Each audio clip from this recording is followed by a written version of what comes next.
날씨가 덥죠? 네.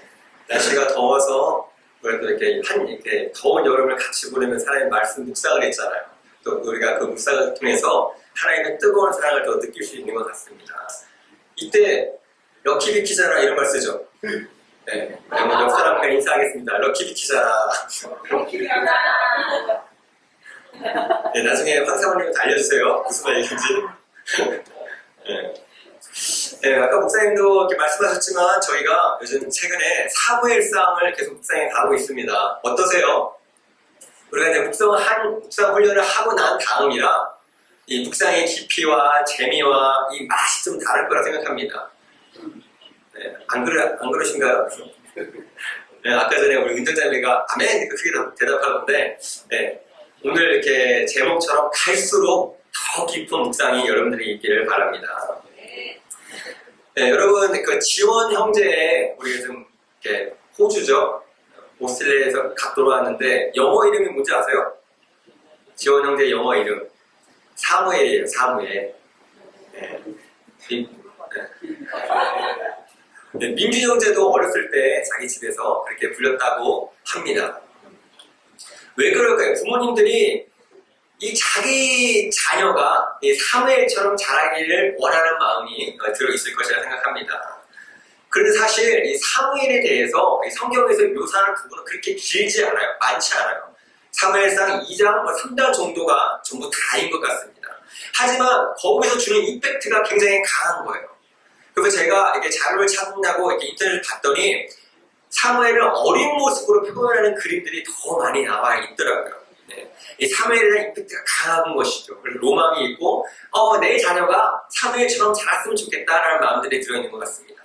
이런 관점에서 우리가 오늘 본문은 이런 어린 사무엘의 어린 시절을 한마디로 요약해주는 구절입니다. 한번 같이 읽도록 하겠습니다. 하나, 둘. 어린 사무엘은 갈수록 주님과 여호와에게 더 사랑을 받았다. 네. 이 말씀이 왜 중요한가요? 네. 여기 나오는 사랑을 받았다라는 말은요, 그냥 단순히 많은 사람이 이스라엘을 사랑했다 그 정도가 아니라는 것입니다. 히브리어로 보면 토부라는 말이에요. 토부. 많이 들어보셨죠? 스토릭 교회 성도들은요, 이제는 토부 정도를 알아야 됩니다. 네. 이 토부라는 단어는 좋다, 아름답다, 선하다 라는 뜻을 가진 단어입니다. 영어로 하면 good, beautiful 뭐 이런 단어인 것이죠. 그런데 이 단어가 왜 중요하냐? 이 단어를 성경에서 가장 먼저 사용하신 분이 바로 하나님이시라는 것입니다. 언제요? 어디서요? 창세기에서 하나님께서 이 세상을 창조하실 때 이 단어를 사용하셨습니다. 하나님은 매일매일 무언가를 창조하시면서 감탄하셨습니다. 어떻게 감탄하셨어요? 그 빛이 하나님의 보시기에 좋았다. 하나님의 빛을 만드시고 보시기에 좋았다라고 말씀하셨습니다. 하나님이 묻을 땅이라 하시고 모인 물을 바다라고 하셨다. 하나님이 보시기에 좋았다. 하나님이 땅과 바다를 만드시고 보시기에 좋았다라고 말씀하십니다. 그리고 하나님께서 식물과 나무를 만드시고도 보시기에 좋았다라고 말씀하십니다. 그리고 이후에는 계속적으로 창조하시고 나서 보시기에 좋았다라고 말씀하셨습니다. 근데 여기 나오는 좋았다가 바로 토부라는 단어인 것입니다. 근데 이것이 그냥 단순하게 감정 없이 좋다, 좋았네 이 정도가 아니라는 거예요. 하나님이 세상을 창조하시고 난 다음에 이 창조 참 마음에 들어. 내가 계획한 목적에 딱 맞네. 완성됐어. 감탄하신 거예요. 하나님이 세상을 창조하시고 하신 감탄이 바로 이 토부라는 단어인 것입니다. 이해가 되세요? 그래서 지금 여기에 사랑을 받았다라는 이 단어는 바로 하나님의 감탄인 것입니다. 하나님이 어린 사무엘의 인생을 보면서 감탄하신 거예요. Good, beautiful. 정말 아름다운 인생이구나 라고 하신 거예요. 우리 시대로 표현하면 정말 하나님의 창조 목적에 딱 맞는 인생이구나. 정말 하나님의 형상의 삶을 살아가고 있구나 라고 감탄하신 것입니다. 한편으로 너무 감동인 것이죠. 이 어린아이의 삶이 하나님 보시기에 정말 아름다운 삶, 하나님의 형상에 맞는 삶을 살아가고 있다는 것이 정말 감동적인 것이죠. 또 한편으로는 부러운 거예요. 나의 인생이, 제 인생이 하나님 보시기에 감탄스러운 인생일까? 정말 하나님이 저를 보시면서 야 정말 너 마음에 든다, 너 인생 정말 아름답다 라고 하실까? 정말 내 성적 목적에 딱 맞는 인생을 살아가고 있구나 라고 하실까? 라는 생각이 드는 거죠. 좀 자신이 없는 거죠. 여러분 인생은 어떻습니까? 하나님이 여러분 인생을 보시기에 아 정말 아름다운 인생이다, 나의 성적 목적에 딱 맞는 인생이다 라고 감탄하시는 인생입니까? 이런 목적에서, 이런 면에서 사무엘이 너무 부러운 것입니다. 그렇다면 사무엘은 어떻게 이런 평가를 받았을까요? 이런 관점으로 오늘 본문을 보면은 하나님이 사무엘을 평가하시는데 그 평가에는 두 가지 특징이 있는 것을 발견할 수 있습니다. 우리가 26절을 다시 한번 보도록 하겠습니다. 하나님께서 지금 사무엘에게 너의 인생은 정말 아름다운 인생이야 라고 평가를 하셨는데 그 평가가 어떠냐면 갈수록 더욱 사랑을 받았다 라고 얘기하고 있습니다. 무슨 말입니까? 그러니까 사무엘이 아름다운 인생이었는데 하나님 보시기에 감탄하는 인생이었는데 이 인생이 갈수록 감탄하시는, 갈수록 사랑받는, 갈수록 아름다운 인생이었다는 것입니다. 점점 성장해가는 인생이었다는 것이죠. 저희가 최근에 로마서를 통해서 배운 것과 똑같지 않습니까? 우리가 예수 그리스도를 받아들이는 우리가 친히 받았습니다. 근데 그것을 끝나는 것이 아니라 우리는 점점 성화, 거룩해져 가는 것이죠. 점점 예수 그리스도를 닮아가는 것입니다. 그런가 하면 또 하나, 사무엘 평가에 대한 특징이 무엇입니까? 주님과 사람들에게 더욱 사랑을 받았다고 얘기하고 있습니다. 사무엘은 하나님에게도 인정받았지만 그뿐 아니라 주변 사람들에게도 인정받았습니다. 이것이 아주 중요합니다. 하나님은 인정하시는데 주변 사람은 몰라, 인정 안 해. 문제가 있는 것이죠. 이것은 진정한 아름다운 삶이 아니라는 것입니다. 예수님의 삶도 마찬가지였지 않습니까? 누가복음 2장에 보면 예수님은 지혜와 키가 자라고 하나님과 사람에게 더욱 사랑을 받았다라고 얘기하고 있죠. 예수님도 주변 사람들에게 인정받았어요. 우리가 하나님께 인정받는 것은 굉장히 중요합니다. 그런데 만약 우리가 하나님께 인정받는 사람이라면 주변 사람들에게도 인정받아야 되는 것입니다. 너의 삶이 정말 아름답다라고 인정받아야 되는 것이죠. 이것은 교회도 마찬가지입니다. 본인들 생각에 우리 교회가 너무 좋고 아름다워요. 그런데 주변 사람들에게 인정받지 못합니다. 그것은 진정한 교회의 모습이 아닙니다. 성령이 강림한 이후로 교회가 탄생하고 교회가 시작되었습니다. 오늘 지금 사도행전 본문은 그 모습을 설명하고 있는데 한번 같이 보도록 하겠습니다. 날마다 한 마음으로. 저는 이 구절이 너무 감동이에요. 이것이 쉽지 않거든요. 날마다 한 마음으로 성전에 열심히 모이고 교회를 사랑하고 함께 예배한 것이죠. 집집마다 돌아가면서 빵을 떼며 순전한 마음으로 기쁘게 음식을 먹고 우리말로 얘기하면 목자 모임을 한 거예요. 이것이 바로 우리 교회가 주기현 스토리교회가 꿈꾸는 교회의 모습이지 않습니까? 얼마나 아름다운 공동체의 모습입니까? 그런데 이것은 끝이 아니라는 것이죠. 이들이 이렇게 살아갔더니, 이런 모습으로 살아갔더니 어떤 일이 발생했습니까? 47절. 그래서 그들은 모든 사람에게 호감을 샀다. 주변 사람으로부터 인정받았다는 거예요. 이것이 중요합니다. 이 결과가 뭐예요? 주님께서 구원받는 사람들을 날마다 더하여 주셨다. 그러니까 우리가 나가서 힘들게 복음 전한 것이 아니라 이들이 모습이 호감을 샀어요. 주변 사람이 인정받았어요. 사람들이 교회로 찾아오는 거예요. 지금 교회들의 문제점이 무엇입니까? 우리끼리 너무 좋아요. 근데 인정받지 못합니다. 얼마나 자랑을 해요. 교회 크다고 자랑하고 목사님 좋다고 자랑하고 교회 자랑하는 건 나쁜 거 아니죠. 아주 좋은 거죠.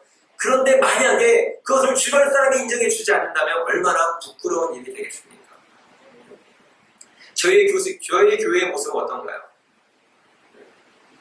자랑할 것이 많지 않아서 자랑하지 않나요? 네, 부끄러운가요? 네, 그리고 저는 자부심이 있거든요. 이 초대교회의 모습을 보면 정말 우리 교회가 꿈꾸는 모습이잖아요. 그리고 저희는 그 모습이 되기 위해서 끊임없이 노력하고 구현을 해내기 위해서 노력하고 있는 교회의 모습이지 않습니까? 그런데 이것이 우리만 좋으면 안 된다는 것이죠.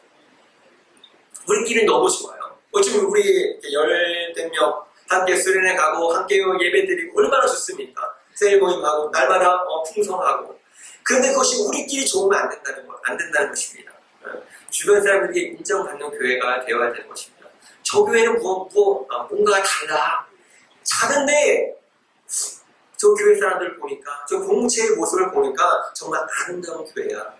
우리가 이런 말을 듣는 교회가 되어야 되지 않겠습니까? 동시에 아까 얘기했던 것처럼 우리는 점점 가면 갈수록 아름다운 인생이 되어야 되는 것입니다.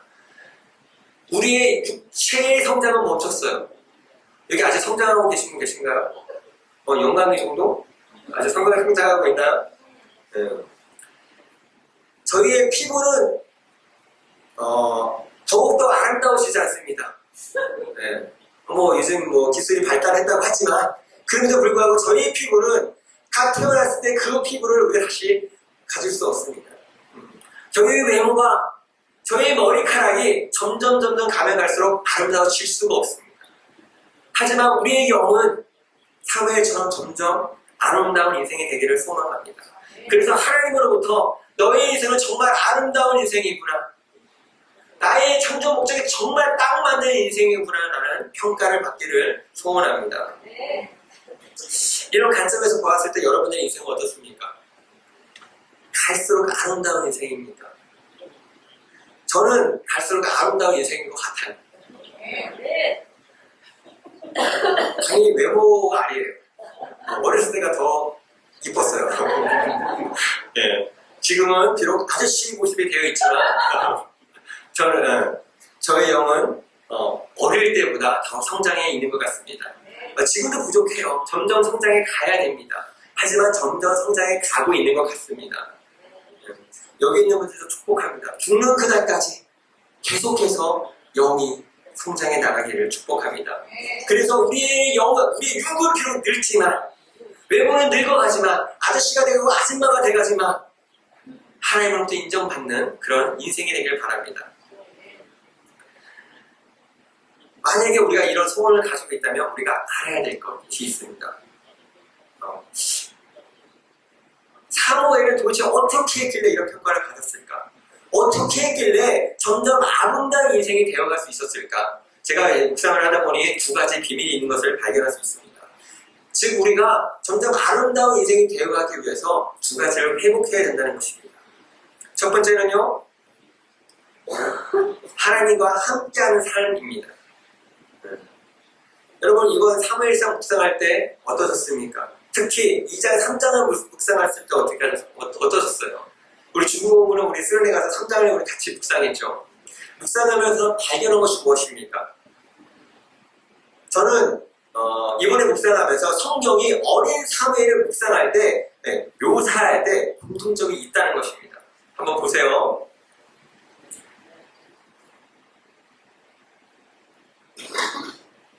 사무엘은 엘가라는 남아에 있는 자기 집으로 돌아갔으나 사무엘은 제사장 엘리 곁에 있으면서 주님을 섬기는 사람이 되었다.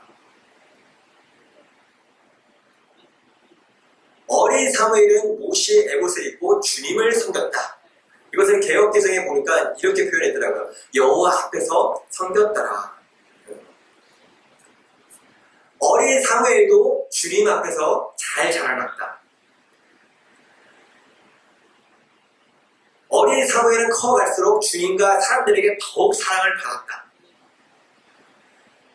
주님께서 그와 함께 계셔서 주님께서는 사무엘에게 나타나셔서 말씀하셨다. 지금 계속적으로 공통적으로 얘기하는 게 뭐예요?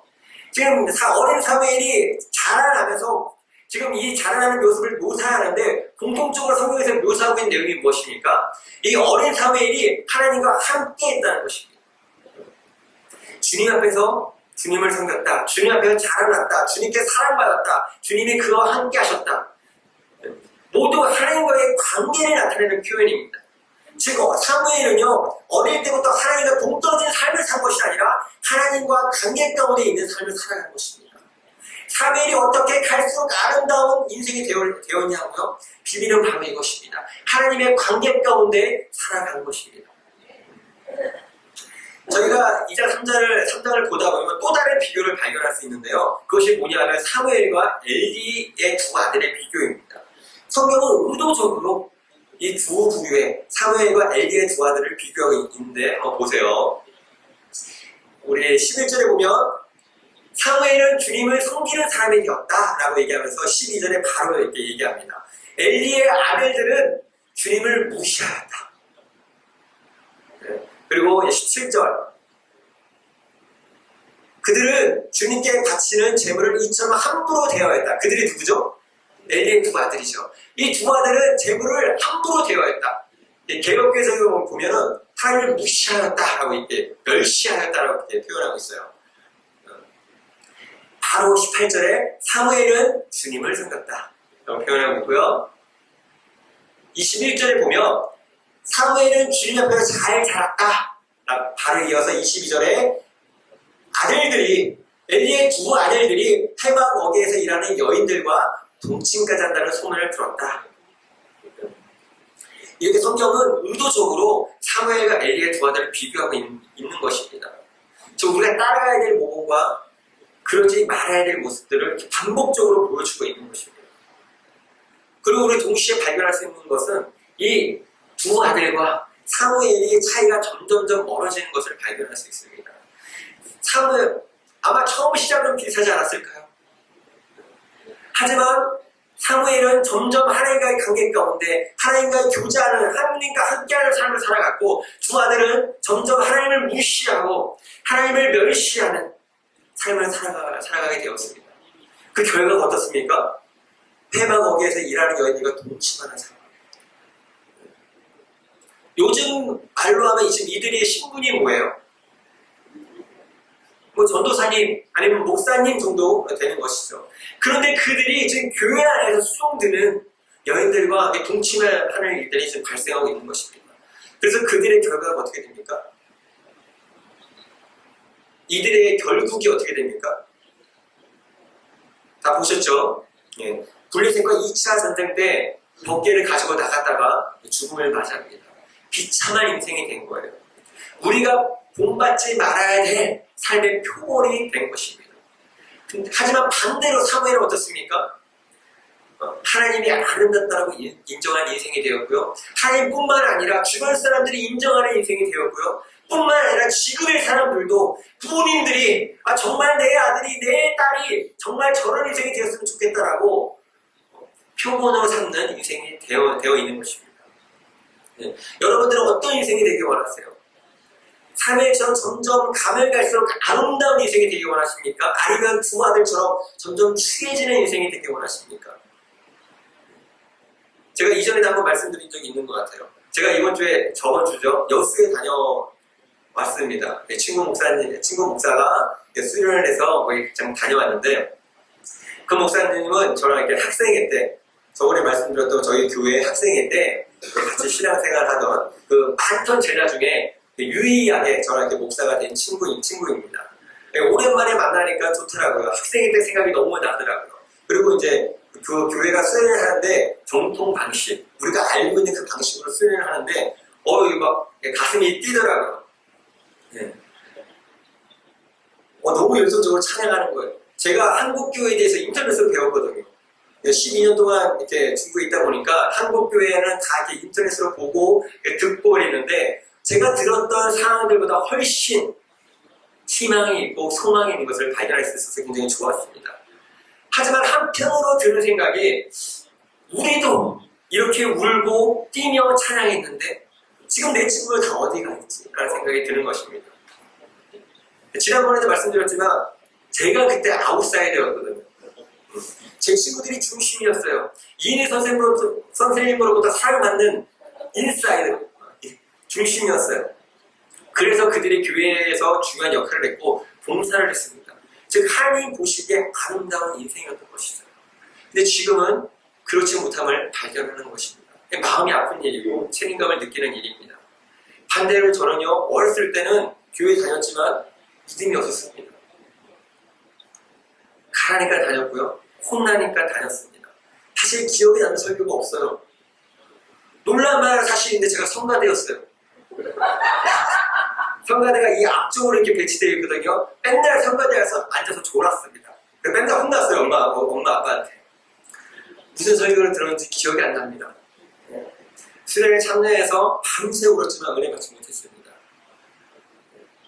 하지만 대학에 가서 동아리를 만나고 변화되기 시작됐습니다. 20대, 30대, 40대 점점 30대 갔습니다. 지금도 부족하지만 점점 사무엘의 인생을 따라가고 있는 것입니다. 그래서 감사합니다. 여러분들은 어떤 길을 따라가고 있습니까? 갈수록 더욱 성숙하고 아름다운 인생이십니까?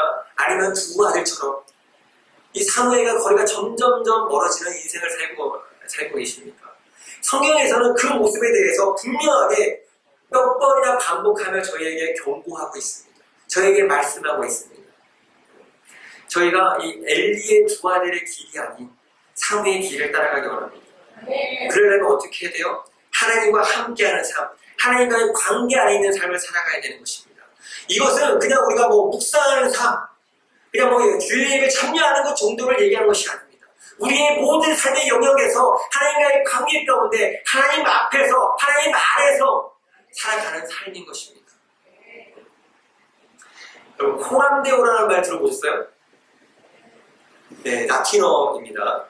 하나님 앞에서라는 의미라 그래요. 이게 외식하다, 가식하다 라는 반대되는 의미로 성경에서 이게 자주 쓰인 단어입니다. 칼빈, 사도 바울 같은 사람의 좌우명이기도 했다고 하더라고요. 그리고 종교 부패에 대한 반발을 일어난 루터의 종교 개혁에서도 주창되었다고 합니다. 이런 거예요. 내가 하나님 앞에 서 있다. 하나님이 나를 항상 바라보고 있다. 그러니 거룩하게 살자는 것입니다. 우리가 이것을 기억하고 하나님과의 관계 가운데 살아간다면 우리의 인생은 점점점 아름다운 인생이 되어갈 것입니다. 네, 두 번째로 우리가 아름다운 인생이 되기 위해서는 하나님 말씀을 가까이 하는 삶을 살아야 됩니다. 저희가 2장, 3장에서 계속 대조되는 것들을 발견하고 있잖아요. 근데 3장 안에서도 이 대조가 나오는 것을 발견할 수 있는데요. 처음 시작 구절과 마지막 구절입니다. 처음 시작은요, 당시 시대의 상황을 묘사합니다. 그때에는 주님께서 말씀을 해주시는 일이 드물었고, 이 당시의 상황은 하나님께서 말씀하시지 아니하는, 하나님의 말씀이 들리지 아니하는 암흑기였습니다. 그런데 21절 마지막 절에 뭐라고 묘사해요? 주님께서는 사무엘에게 나타나서 말씀하셨다. 지금 이 대소가 보이세요? 그때에는 하나님께서 말씀하시지 않는 일이, 말씀해 주시는 일이 드문 시대였어요. 암흑기였어요. 근데 그 시대 가운데 사무엘은 하나님의 말씀을 들었다는 것입니다. 이것이 그의 인생이 점점점 아름답게 가져가는 비밀이었던 것입니다. 여러분, 우리의 시대는 어떻습니까? 사무엘의 시대와는 완전 다른 시대 아닙니까?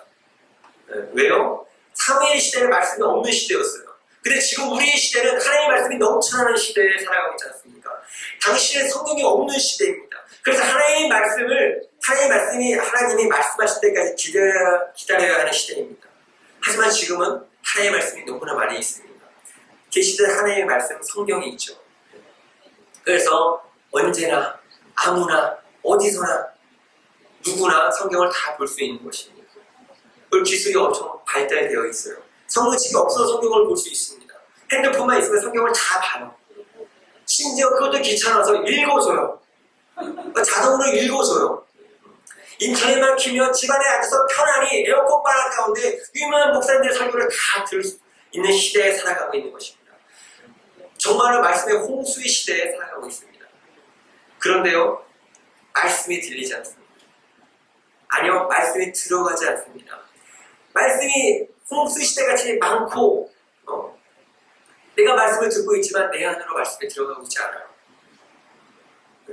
성경이 이렇게 많은데 성경을 보지 않습니다. 그래서 제가 생각할 때는 사무엘의 시대나 지금의 시대나 비슷한 시대인 것 같습니다. 그 결과가 뭐예요? 이 엘리의 두 아들과 같이 되는 것이죠. 하나님을 알지 못하는 시대. 하나님을 무시하고 하나님을 멸시하고 하나님을 함부로 대하는 시대가 되어버린 것입니다. 왕이 없으므로 자기 소변에 오른 대로 행하는 시대가 되어버린 것입니다. 점점 추해지는 인생이 되어가는 것이죠. 그래서 우리가 사무엘처럼 아름다운 인생이 되기 원한다면 말씀을 가까이 해야 됩니다. 제가 어렸을 때 구호처럼 외쳤던 게 있어요. 노 바이블, 노 블랙박스. 성경 안 읽어? 밥 먹지 마. 라는 것이죠. 진부한가요? 제가 이번에 그 여수 수련회 갔더니 암송 구절, 목사님이 이렇게 담임 목사님 오셔서 암송 구절 안 외우게 하냐고. 구절 안 외우면 밥 먹지 마. 이런 거잖아요. 진부한 것 같지만, 구태적인 것 같지만 아주 중요한 것입니다. 우리의 육체는 배고프다고 하루 3끼를 먹는데 우리의 영은 밥을 먹지 않습니다. 일주일에 한 번 먹어요. 주일에 교회에 와서 설교 쪽에서 한 번 먹습니다. 절대 건강할 수가 없는 것이죠. 절대 아름다울 수가 없는 것이죠. 밥을 안 먹는데 어떻게 아름답습니까? 밥 잘 먹고 건강한 사람이 보기에 이쁩니다. 뭐 이게 마음에 이게 반발이 있는 사람이 있을 것입니다. 다이어트 해야 되지 않습니까? 다이어트가 유행하고 있죠. 우리 목사님께서 대표적으로 다이어트를 하고 계신데 자꾸 말씀을 다이어트 하려고 그래요. 감사한 건 뭐예요? 우리의 육적인 음식은 먹으면 살쪄요.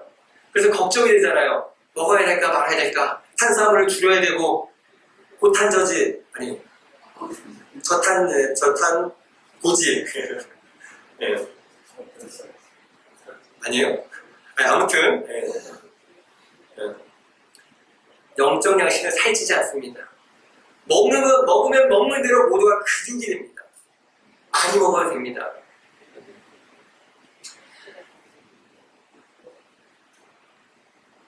이런 책이 있습니다. 성경 묵상에 만든 사람. 조지 뮬러라는 목사님에 대한 이야기인데요. 이 목사님은 어렸을 때 돈을 훔치고 양아치 짓을 하던 불량 청소년이었습니다. 이 목사님께서 회심 후에 고아 사역을 시작하셨고 수십 년 동안 15만 명의 고아를 이렇게 돌보셨다고 합니다. 그래서 지금까지도 고아의 아버지로 불리시는 분입니다. 저기 위에 글자 안 보이시죠? 주황색으로 되어 있는 거. 5만 번의 기도 응답을 받은 분으로 잘 알려진 목사님입니다. 5만 번. 안 놀라세요? 여러분 기도하시고 기도 응답 받아보셨어요? 5만 번 기도 응답이면 제가 이게 얼마나 될까 한번 계산해봤는데 우리가 매일매일 기도 응답을 받으면 몇 년이 걸리냐면 136년이 걸립니다. 매일매일 기도 응답을 하나씩 받으셨을 때 136년 동안 기도 응답을 받으신 것입니다. 엄청난 것이죠. 그런데 이 책에서 이 목사님이 5만 번 이상의 기도 응답을 받을 수 있는 비결이 무엇인가를 설명하고 있는데요. 그 비밀이 바로 성경 묵상에 있다는 것입니다. 이 목사님은 말씀을 묵상하고 얻은 약속의 근거에서 기도를 했다는 것입니다. 그래서 조지 밀러 목사님이 이렇게 얘기했다고 해요. 성경 없는 기도는 소리에 불과하다. 조지 밀러 목사님은 평생 동안 약 200번 이상의 성경을 통독했다고 합니다. 그리고 100번 이상은 무릎을 꿇고 성경을 보았다고 합니다. 네, 우리 스토리의 성도님들은 성경을 많이 읽기 때문에 놀라지 않습니다. 200번 어느 정도인지 모르시죠? 저희가 지금 1년 1독하고 있잖아요. 200년 걸리는 겁니다. 네. 1년에 성경을 선독한다고 했을 때 70년 걸립니다. 네. 어느 날 기자가 조지 뮬러 목사님께 물었다고 합니다. 어떻게 이렇게 엄청난 일을 할 수 있었습니까? 그러자 이렇게 대답했습니다. 나의 삶의 힘은 성경에서 비롯되었습니다. 나의 생활의 활력은 날마다 성경을 읽느냐 안 읽느냐 하는 문제와 정비례합니다. 나는 이것을 66년간의 삶의 체험을 통해서 담대하게 말할 수 있습니다. 처음 신앙생활을 시작한 3년 동안은 성경의 소중함을 미처 깨닫지 못했습니다. 그 당시 나의 삶은 기쁨도 사명도 없는 죽은 사람과 같았고 내 생애에서 잃어버린 날들과 같았습니다. 그러나 성경을 매일같이 묵상하게 된 이후 마음에는 기쁨이 넘쳤고 하나님의 복을 경험하게 되었습니다. 우리의 삶의 활력은 우리의 생활과 사상에 자리 잡은 성경의 귀중에 달려 있습니다. 나는 성경을 사랑합니다. 조지 밀러 목사님의 인생을 아름답게 만든 비결, 성경 묵상에 있는 것입니다. 성경을 사랑하는 데 있습니다. 이것이 우리의 고백이 되길 원합니다. 여러분들의 고백을 되길 원합니다. 나는 성경을 사랑합니다. 성경 묵상이 여러분들을 만들어 가길 원합니다. 제가 스웨덴을 이렇게 갔다 왔습니다. 아마 개인적으로 이 말씀 묵상에 이렇게 의욕이 생기고 막 맛을 봐서 재미있고 막 불이 붙었을 것이라고 생각됩니다. 벌써 꺼지셨나요? 이것을 훈련이라고 생각하지 마세요. 숙제가 아닙니다. 나의 인생을 위해서입니다. 내가 사무엘처럼 아름다운 인생이 되기 위해서 이 묵상을 해나가는 것입니다. 이번 한 번의 훈련으로 끝나지 않았으면 좋겠습니다. 이것이 운동이 되었으면 좋겠습니다. 작은 불꽃 하나는요, 혼자 있으면 금방 사그라들고 금방 꺼져갑니다. 하지만 이 불꽃이 하나로 붙이면요, 큰 불이 되어야 됩니다. 큰 불이 됩니다. 우리가 이 불이 붙었다면 우리가 함께 했으면 좋겠습니다. 세일별로 함께 하고요, 목장별로 함께 하고요, 우리 교회가 전체적으로 함께 했으면 좋겠습니다. 여러분들이 자발적으로 했으면 좋겠어요. 이 목사님이 야 우리 하자 날 잡아서 하게 되면 또 여러분들의 숙제고 의무고 억지로 하기 때문에 하기가 싫어요. 하지만 여러분들이 우리가 일주일에 한 번 정도는 만나서 함께 해보면 어떨까? 여러분들이 자원하면 목사님들은 신이 나서 하게 되어 있습니다. 요즘 건강에 대한 관심들이 많잖아요. 뭐가 몸에 좋다, 식단 조절하고 운동하고 계속 양배추만 드신다고 들었었는데 우리 육만 가꾸는 것이 아니라 하나님의 말씀을 묵상함으로 우리의 영이 점점 아름다워지길 바랍니다. No Bible, no breakfast. 이것을 기억하시길 바랍니다. 아침 안 먹는데요? 그런 말입니다. 전문가들은요, 아침을 꼭 챙겨 먹으라 그러더라고요. 아침만 먹어도 비만, 당뇨 위험이 떨어진다고 합니다. 제 얘기가 아니고 전문가들의 이야기입니다. 저는요, 이렇게 얘기합니다. 영적 건강을 위해 꼭 아침 바이블을 드시기를 바랍니다. 여러분들의 영적 건강을 책임질 것입니다. 우리 함께 기도하도록 하겠습니다.